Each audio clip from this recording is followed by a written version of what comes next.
오늘 사도행전 1장 6절부터 11절까지, 14절까지 같이 보겠습니다.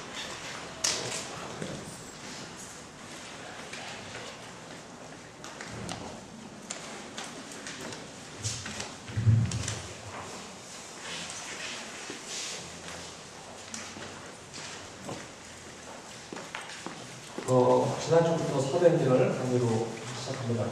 사도행전은 저번에 제가 누가복음과 사도행전을 연결하면서 말씀을 전했습니다. 오늘은 사도행전 2장 6절에서 14절의 말씀을 같이 하는 말씀을 전합니다. 저하고 교독하겠습니다. 저희가 모였을 때에 예수께 묻자와 가로되 주께서 이스라엘 나라를 회복하심이 이때니까 하니 가라사대 때와 기하는 아버지께서 자기의 권한을 주셨으니 너희의 알 바 아니요. 오직 성령이 너에게 임하시면 너희가 권능을 받고 예루살렘과 온 유대와 사마리아와 땅끝까지 이르러 내 증인이 되리라 하시니라. 이 말씀을 마치고 저희 몸을 내서 올리고 가시니 구름이 저를 가리고 보이지 않게 하더라. 올라가실 때에 제자들이 자세히 하늘을 쳐다보고 있는데 흰옷 입은 두 사람이 저희 곁에 서서 가로되 갈릴리 사람들아 어찌하여 서서 하늘을 쳐다보느냐. 너희 가운데 하늘로 올라오신 이 예수는 하늘. 제자들이 감나온이라 하는 산으로부터 예루살렘에 돌아오니 이 산은 예루살렘에서 가까워 안식일에 가기 알맞은 길이라. 들어가 저희 요한은 다락에 올라가니 베드로, 요한, 야고보, 안드레와 빌립, 도마와 바돌로메, 마테와 및 알페우의 아들 야고보, 자르신 시몬, 야고의 아들 유다가 거기 있어. 네, 수고하셨습니다. 자, 우리 14절 함께 한 목소리 시작. 여자들과 예수의 모친 마리아와 예수의 아우르로 더불어 마음을 같이하여 정령교회를 했습니다. 살아계신 하나님의 말씀입니다. 피곤하죠? 우리 한번 기시게 한번 피곤 안 되죠? 자, 우리 한번 말씀 드리자. 우리 옆에 괜찮습니다. 오늘 좀 이 시간 좀 망가지는 시간. 자, 기시게 한번 좀 뒤를 좀 제껴주시고 좀 이렇게 목도 좀 돌려보시고.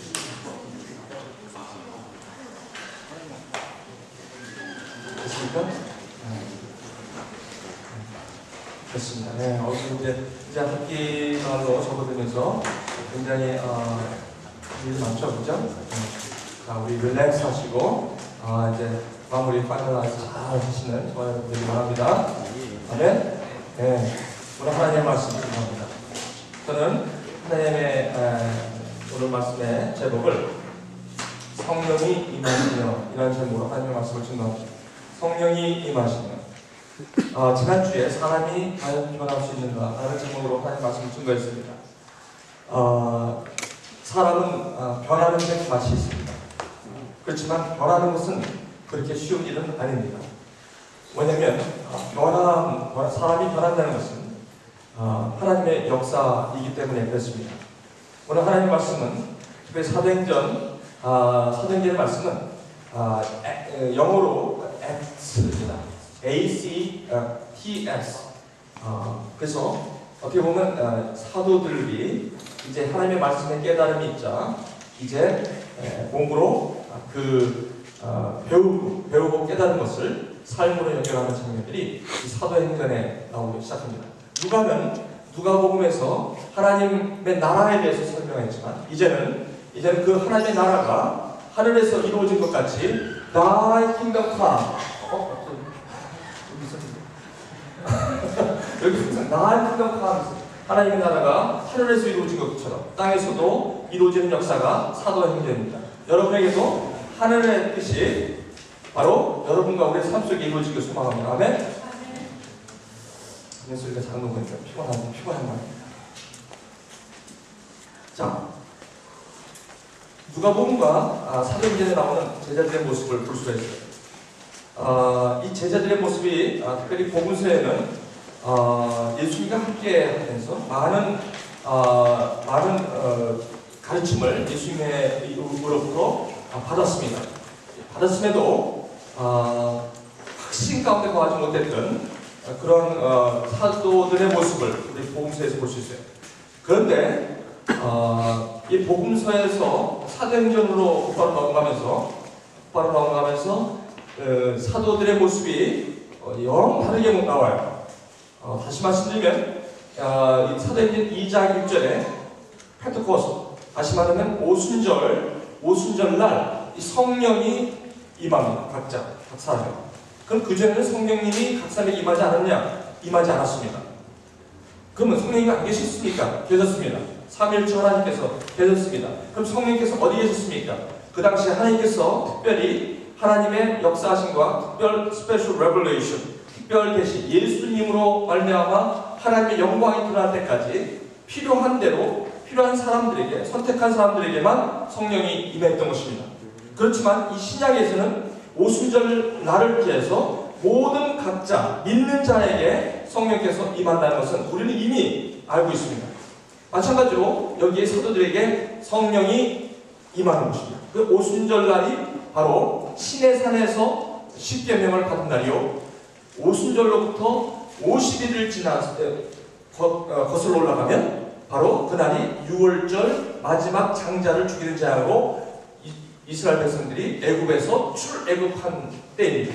그러면 여기서 신약에서 예수님께서 십자가에 돌아가신 날 유월절부터 50일이 되는 날이 오순절이 된 것입니다. 그렇다면 이 제자들이 성령을 받고 저렇게 변화된 모습으로 나타난 것이 바로 한 달 20일 만에 있었던 것입니다. 무엇이 저렇게 덜덜 떨고 있던 제자들의 삶을 저렇게 담대한 삶으로 바꿔놨습니까? 바로 이것이 오늘 저와 여러분의 읽은 오직 성령이 너에게 임하십니다.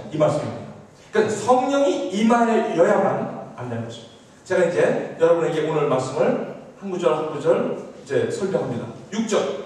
저희가 모였다는 것은 이미 제자들이 예수님이 십자가 사건으로 많이 고난을 당할 때에 이미 제자들이 다 흩어졌지만 이제 예수님이 말씀하신 것은 너희들은 예루살렘을 떠나지 말고 아버지께서 내 이름을 보내주실 성령을 약속하신 것을 기다리라. 그렇게 얘기합니다.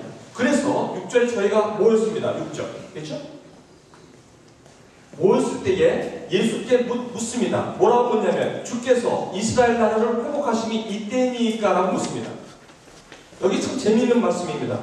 여기서 저희가 모였을 때에 예수께 묻자와 여기서 예수님은 지금 40일 동안 부활하신 몸으로 제자들에게 나타나신 것입니다. 이 내용은 예수님께서 부활하신 몸으로 변화된 몸으로 나타나신 것입니다. 그러면서 하나님의 나라의 길을 얘기하고 있는 거예요. 그랬을 때 제자들은 뭐라고 얘기하냐면 6절에 이렇게 얘기합니다. 주께서 이스라엘 나라를 회복하심이 지금입니까? 라는 것입니다. 로마 제국의 오랫동안 제국 시대에 찌들어져 있던 이스라엘은 이제 예수님이 왕으로 오셔서 이스라엘을 로마에서 회복시키는 때가 바로 지금입니까? 라고 묻는 것입니다.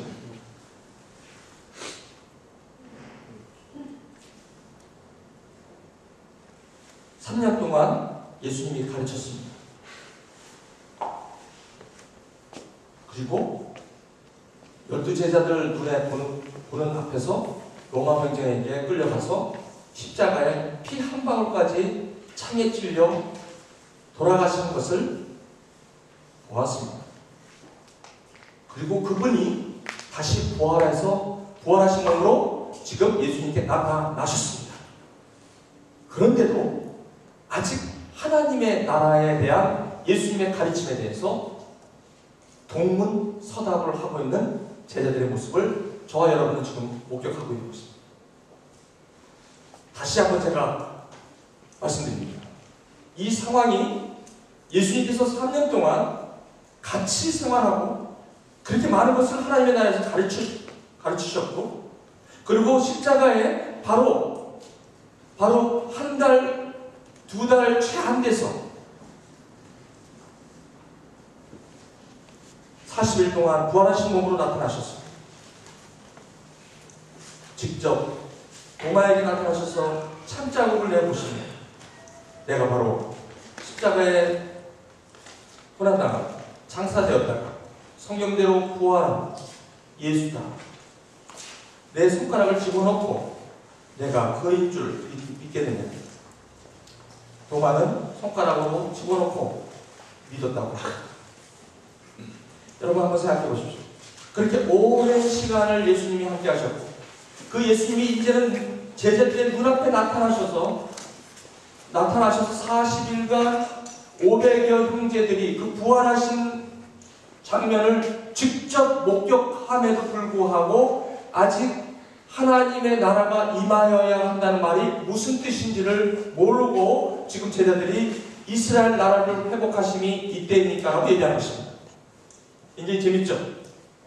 그러니 우리는 보지도 못하고 2000년 전에 뭐 십자가 얘기는 많이 나오지만 보지도 못하고 직접 본 적도 없고 직접 가르침도 받은 적이 없는 우리가 예수님의 나라, 하나님의 나라를 우리가 안다는 것이 모른다는 것이 그렇게 무리는 아니죠. 그렇죠? 어떤 분은 그래요. 아니 우리는 불공평해요. 왜? 아니 제자들은 그때 봤잖아요 예수님. 근데 우리는 못 보고 믿어야 되니까 우리가 더 힘드네요. 그렇게 얘기해요. 아마 저때 봤어도 저렇게 모르잖아요. 그렇죠? 그러니까 직접 보든 안 보든 그게 중요한 게 아니라 뭡니까? 그렇게 직접 봤어도 하나님의 나라를 예수님이 그렇게 설명했어도 모른다는 겁니다. 여러분 같으면 어떻게 하시겠어요? 지금 예수님이 부활하신 몸으로 딱 나타나셔서 하나 봐! 그러면 하나님이 와! 오! 하나님이 뭐라고 할까요? 기절할까 기절. 아니, 사람 좀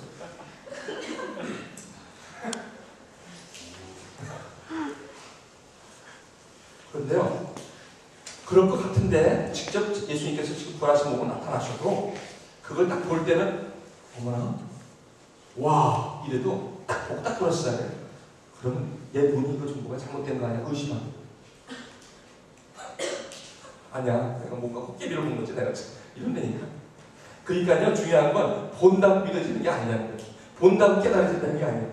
여기서 키워드가 뭐냐면 여기 있습니다. 8절 오직 성령이 너에게 임하시면 이게 가능해요. 오직 성령이 임해야만 그 다음에 너희가 뭘 받고? 권능을 받는다 라는 것입니다. 이게 굉장히 중요한 이게 터닝 포인트인데 이게 오직 성령이 너에게 임하시면 너희가 권능을 받는다. 여기서 권능을 받는다는 것이 오빠이가 시금치 먹고 갑자기 이렇게 했을 때 여기가 이렇게 힘이 생긴다는 얘기가 아닙니다. 여기서 오직 성령이 너에게 임하시면 너희가 권능을 받는다는 게 무슨 뜻인지를 저와 여러분이 오늘 공부할 필요가 있습니다.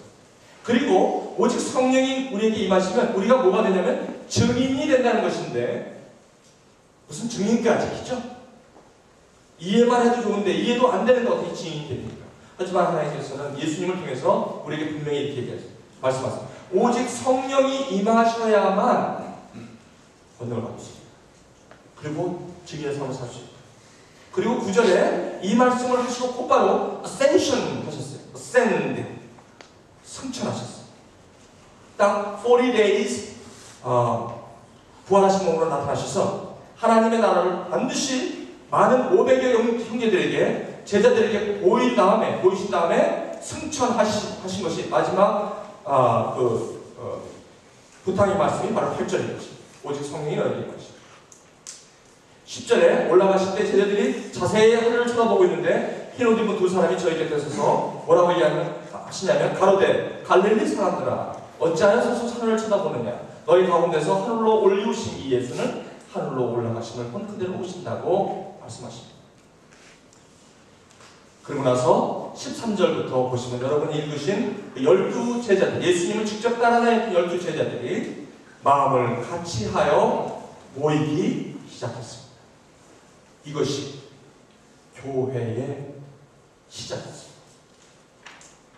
그래서 많은 분들이 부활이 말이 되느냐라고 물었을 때 우리는 뭐라고 믿냐면 교회가 지금 있는 이 교회들이 시작된 바로 시작이 바로 부활한 사건의 증인들이 모여서 저녁 기도에 힘쓰기 시작한 것이 교회 공동체의 시작이 되었다는 것입니다.